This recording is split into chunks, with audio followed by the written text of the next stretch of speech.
trombone. Now, here's the questions we're going to ask ourselves when we experience loss in our life. Will I draw closer to God, or will I run away from God? I am so encouraged when I see people bury their loved ones. And I'm not going to lie, I don't expect you to be here. I don't know if I could bury my mom and then show up in church next Sunday. I don't know if I could do that. The grief will be just so overwhelming. So sometimes I don't even expect you to be here. I was looking over there and I said, what you doing here? Do you understand what I'm telling you? It takes a lot of courage to do that. To wipe your tears and to get up from where you are and to keep moving forward. A coward can just give up.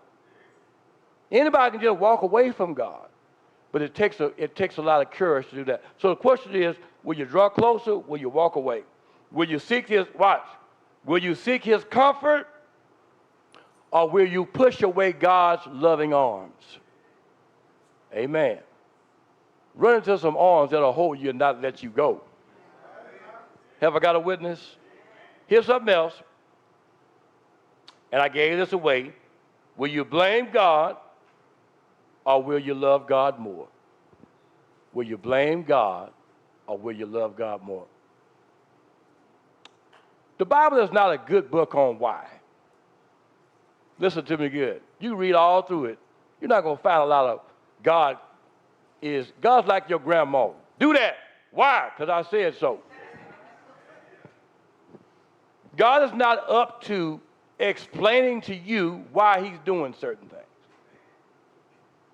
He just said, I want you to be obedient. You don't believe that, do you? And God is strange in the way that he does things.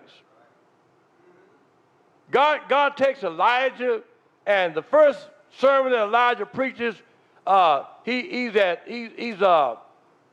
preaching to Ahab and Jezebel, and rain comes down, and it looks like, man, Elijah's on his way. And guess what the next assignment? Now, Elijah wants you to go over here to these ravens, and I want you to preach to them.